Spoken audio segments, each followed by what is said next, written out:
सुप्रभात प्यारे बच्चों।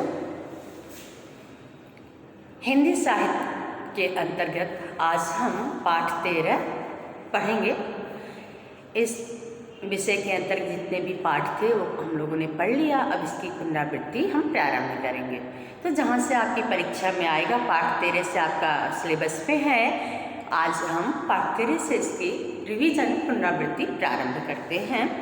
तो पाठ है हिरोशिमा की याद। विश्व युद्ध के समय किस तरह अमेरिका ने जापान पर अणु बम गिराया था, उसकी विभत्स घटना का चित्रण इस पाठ में किया गया है। इसके माध्यम से उस घटना को हम जानेंगे और इससे एक संदेश भी लेंगे कि इस तरह की घटना दोबारा हम ना घटित होने दें। उससे क्या नुकसान हो सकता है युद्ध से, इस तरह के युद्ध से, परमाणु बम गिराने से आज तक वहाँ कैसी किस तरह लोगों पर असर है, उस समय किस तरह असर हुआ, क्या हुआ। यह मानव जीवन के इतिहास में एक कलंकित पन्ना है। इस तरह की घटना नहीं होनी चाहिए थी। इसके बारे में हम पढ़ेंगे।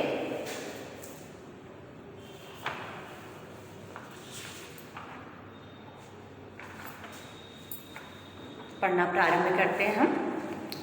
विश्व प्रसिद्ध जापानी साहित्यकार तोशी मारुकी की रचना हिरोशिमा की याद जापान वासियों के साथ साथ समस्त विश्व के निवासियों की स्मृति को पुनः जीवंत कर देती है। हिरोशिमा और नागासाकी पर अमेरिकियों द्वारा अणु बम गिराए जाने की घटना मानव प्रगति के इतिहास का एक कलंकित पन्ना है। हमें संकल्प करना चाहिए कि इस प्रकार की घटनाएं दोबारा न हो। साहित्यकार तोशी मारुकी द्वारा लिखित हिरोशिमा की आग रचना है, उसको हम आज पढ़ रहे हैं। लेखक कहते हैं कि हमें करना चाहिए कि दोबारा इस तरह की घटना पूरे विश्व में कभी भी और कहीं भी ना हो। अब उस घटना का जिक्र हम करते हैं। उस दिन जापान में के हिरोशिमा शहर का आसमान नीला और साफ था। सूरज चमक रहा था। लोग बसों और ट्राम कारों में बैठकर काम पर जा रहे थे। हिरोशिमा की सातों नदियां धीरे धीरे बह रही थीं। गर्मी का मौसम था। सूरज की किरणें पानी की सतह पर थिरक, यानी वह एक सामान्य दिन था जैसे जापान में हमेशा रहता है। सब लोग अपने काम पे आ जा रहे थे। आसमान साफ था, स्वच्छ था। उसकी वहाँ बहने वाली सातों नदियाँ बह रही थी। एक सामान्य सा दिन था। जापान के कई बड़े शहरों टोक्यो, ओसाका और नागायो पर हवाई हमले हो रहे थे। उसमें विश्व युद्ध चल रहा था। जापान के कई शहरों पे हवाई हमले हो रहे थे। शहर था टोक्यो, ओसाका और नागायो। हिरोशिमा अभी इन हमलों से बचा था। एक और शहर था जिसका नाम है हिरोशिमा।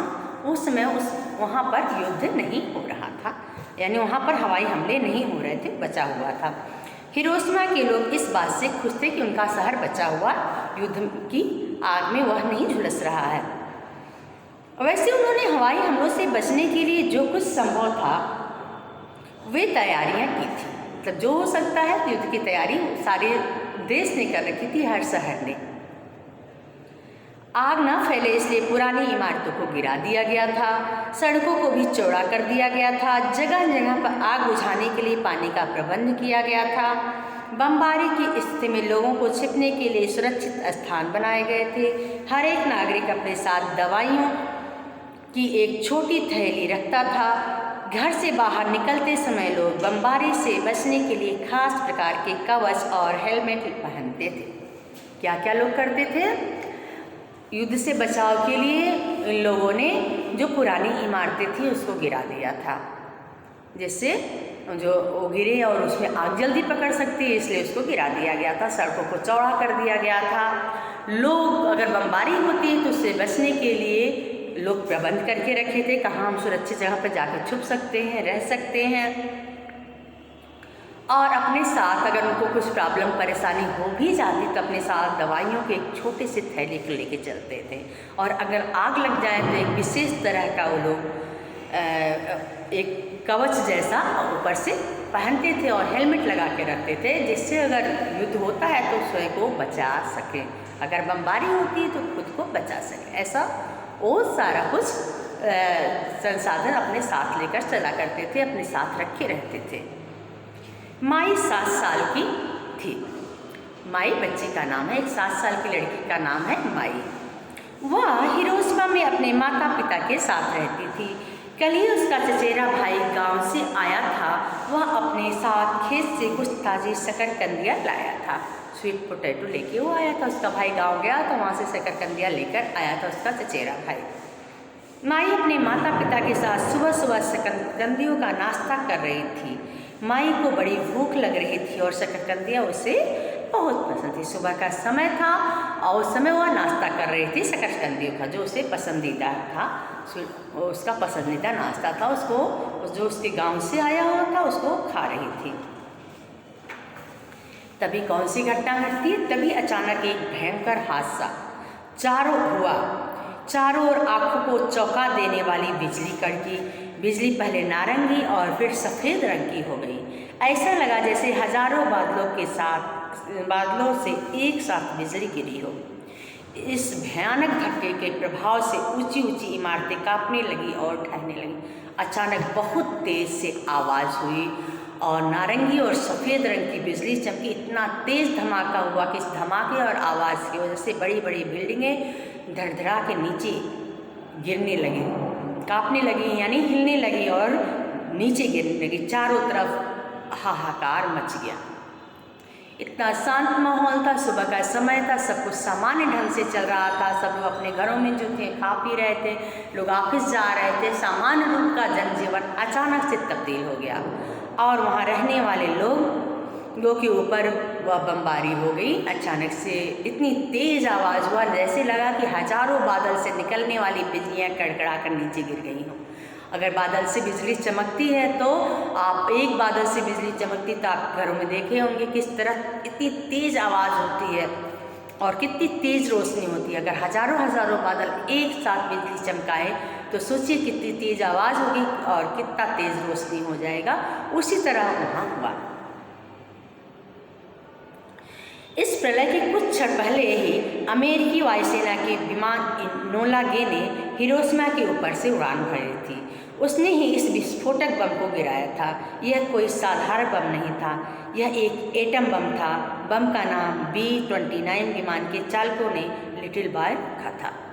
यह एक सामान्य बम नहीं था, परमाणु बम था, एटम बम था। और इसको गिरने से कितनी भयानक स्थिति हो सकती है नीचे अगर हम पढ़ेंगे तो हमें पता चलेगा। और अमेरिकी वायुसेना की विमान इनोला गे ने इसको लिटिल बॉय नामक एक परमाणु बम, एटम बम वहाँ के लोगों पर गिराया था। लिटिल बॉय हिरोशिमा शहर पर 6 अगस्त 1945 को सुबह 8:15 पर गिराया गया था। सुबह 6 अगस्त 1945, 6 अगस्त 1945 को मॉर्निंग 8:15 पर ये बम गिराया गया था। बम के विस्फोट के धक्के से माई तुरंत बेहोश हो गई। कुछ घंटों बाद जब उसे होश आया तब चारों तरफ एक सन्नाटा था और आसमान का रंग काला स्याह हो गया था। शुरू में तो वह हिल भी नहीं पाई थी। वह सब और चीज़ों को जलता देखकर डर गई। फिर अंधेरे में कुछ दूरी पर उसे एक लाल रोशनी दिखाई पड़ी। कुछ देर बाद उसे माँ की आवाज़ सुनाई पड़ी। माँ उसे बुला रही थी।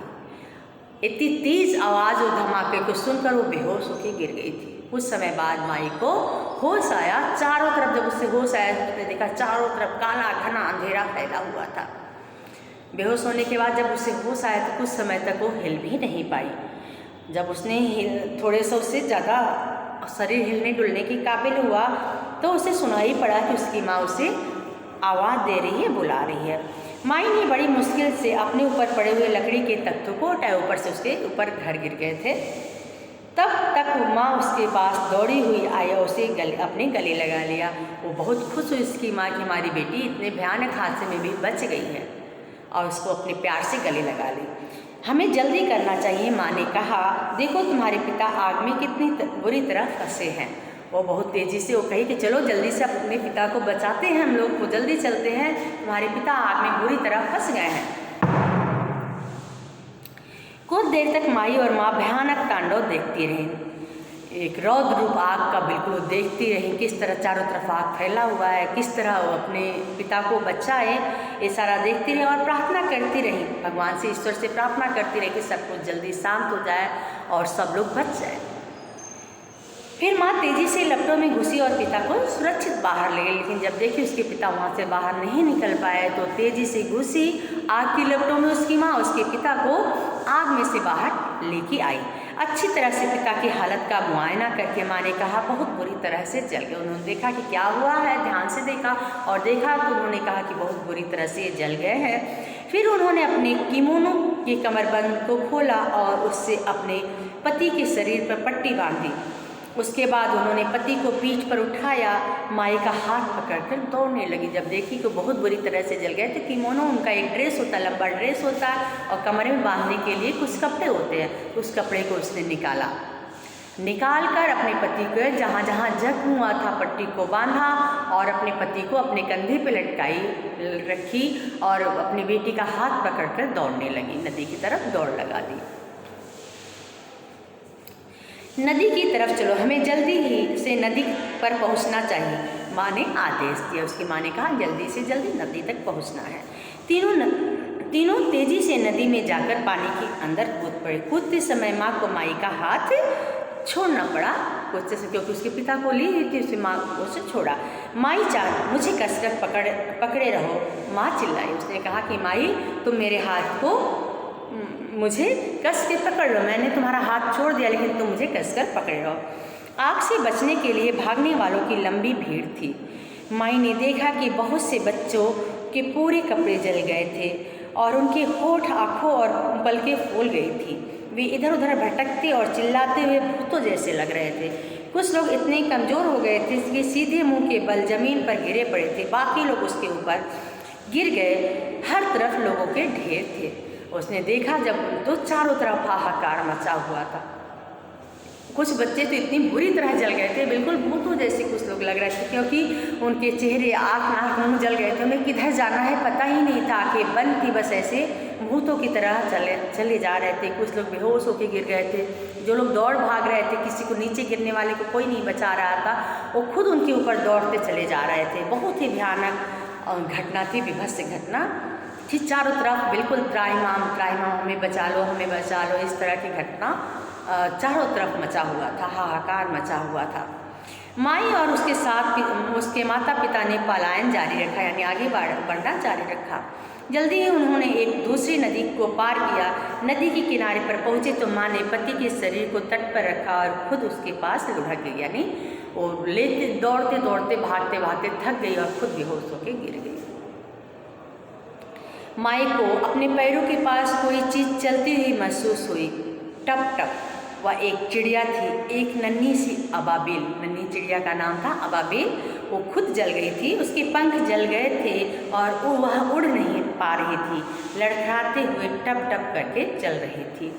यानी वो छोटी, सिर्फ इंसान ही नहीं, पशु पक्षी जानवर सब इतनी भयानक आग में जल गए थे। एक छोटा पक्षी था, वो भी जल के चल नहीं पा रहा था। एक आदमी के शरीर धीरे धीरे नदी पर तैरता हुआ, उसके पीछे बिल्ली भी थी। उसकी बिल्ली और एक आदमी यानी मर गया था और नदी पर उसका शरीर तैर रहा था। जब माई ने पीछे मुड़कर देखा तो उसे एक कम रूप की औरत दिखाई दी, एक बच्चे को पकड़े रो रही थी। हर किसी की तरह यहाँ तक तो बचकर आई। हम किसी तरह यहाँ तक तो बचकर आए और फिर मैंने इसे दूध पिलाना बंद कर दिया। उन्होंने कहा, पर अब वह दूध नहीं पी रहा है, वह मर गया है। वह औरत अपने बच्चे को कलेजे से चिपकाए हुए नदी में घुसी।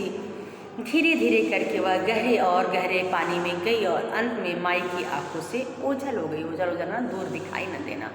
एक माँ थी, इतनी ज़्यादा दुखी थी, अपने बच्चे को लेके भाग रही थी, उसको दूध नहीं पिला रही थी। जब उसे दूध पिलाना शुरू किया तो वो बच्चा दूध पी ही नहीं रहा था, वो बच्चा मर गया था। वो इतनी ज़्यादा दुखी हो गई अपने बच्चे के मरने से कि बच्चे समेत वह नदी में चली गई और सीधे सीधे जाके नदी में स्वयं डूब गई, खुद मर गई। और धीरे धीरे माई की आंखों से ओझल हो गई, यानी वो नदी में जाके पानी में डूब के वो खुद भी स्वयं में मर गई। इस बीच आसमान काला स्याह हो गया और बादल गरजने लगे। फिर बारिश होने लगी। वैसे तो गर्मी का मौसम था, परंतु फिर भी हवा काफ़ी ठंडी थी। ऊपर से गिर रही बारिश एकदम चिपचिपी थी, उसका रंग भी काला था। फिर आसमान में एक इंद्रधनुष निकला, उससे आसमान की काली कुछ कम हुई। इस मंद रोशनी में मरे हुए और जख्मी हुए लोग साफ दिखाई देने लगे। अचानक से तेज बारिश होने लगी। चारों तरफ काला काला धुआं था, जिससे बारिश जो थी वो भी काली ही बरस रही थी। पानी काला काला ही बरस रहा था। अचानक से आसमान में एक इंद्रधनुष निकला, जिससे उसके हल्की रोशनी से जो इधर उधर लोग मरे हुए, काला अंधेरा था तो कुछ दिखाई नहीं दे रहा था, तो इंद्रधनुष के अंधेरे में चारों तरफ जो लोग मरे हुए थे, लोग बिखरे हुए थे, गिर रहे थे, पड़ रहे थे, चल रहे थे, ऐसे लोग माई को दिखाई दिए। 9 अगस्त 1945 के दिन, जिस समय माई और माँ अपने ध्वस्त शहर को देख रहे थे, उसी समय वक्त जापान के एक अन्य शहर नागासाकी पर भी एटम बम गिराया गया था। उसके साथ एक और दूसरे शहर पर भी एटम बम गिराया गया। वहाँ भी हिरोशिमा की तरह हजारों संख्या में लोग मरे। हिरोशिमा और नागासाकी 2 शहरों पर बम गिराया गया था। और ठीक वही उसी तरह विभत्स घटना, चारों तरफ लोगों का जलना, मरना, भागना,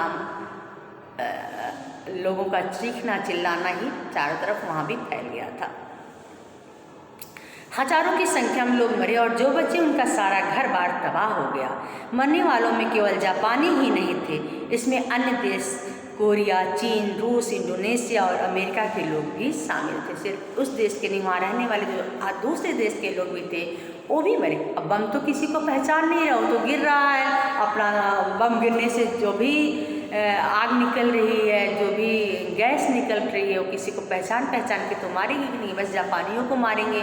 वहाँ रहने वाले दूसरे देशों के लोगों की भी मृत्यु हो गई। एटम बम जैसा प्रलयकारी विस्फोटक दुनिया में पहले कभी इस्तेमाल नहीं किया गया था। पहली बार अमेरिका ने जापान के विरुद्ध किया था। इसके पहले इसका कभी भी प्रयोग नहीं किया गया था। इसकी तबाही की क्षमता 1000 साधारण बमों से एक साथ फटने से भी अधिक थी। इससे निकलने वाली विषैली रेडियोधर्मी किरणें सालों तक लोगों को बीमारी और मौत का कारण बनेंगी। इससे निकलने वाली जो रेडियोधर्मी किरणें थी, वहाँ से बाद में भी वहाँ के लोग जो थे अपंग पैदा हो, बच्चे अपंग पैदा होने, लोगों पे शरीर पे लोगों को तमाम बीमारियों से घेर लिया। जो लोग जिंदा बच गए थे वो लोग भी अपना जीवन सामान्य रूप से नहीं जी पाए। हर एक साल 6 अगस्त वाले दिन हिरोशिमा के लोग एटम बम से मरने वाले लोगों के नामों को कागज़ की लालटेनों पर लिखते हैं। इन लालटेनों को जलाकर हिरोशिमा में बहने वाली 7 नदियों में छोड़ा जाता है। धीरे धीरे नदियाँ अपने साथ मरने वालों की याद में बनी लालटेनें लेकर समुद्र में विलीन हो जाती हैं, खो जाती हैं। और हर साल 6 अगस्त के दिन जापान के लोग जो वहाँ एक घटना घटी थी, दुखद घटना घटी थी, जो उसमें मर गए थे, उन लोगों की याद में, उन लोगों की आत्मा की शांति के लिए कागज़ की लालटेन पर उनका नाम लिखते हैं और उसे नदी में प्रवाहित कर देते हैं और वो नदियाँ बहते बहते जाकर समुद्र में मिल जाती हैं। इस तरह इस पाठ को हम लोगों ने पढ़ा। पाठ में आए और भी क्वेश्चन जो थे या वर्ड मीनिंग है, एक्सरसाइज पहले हम कर चुके हैं, क्लास में करा दिया गया है, इसलिए अभी बताया नहीं जा रहा। आप कापी से इसको याद करिएगा, इसको पढ़िएगा, समझिएगा। धन्यवाद।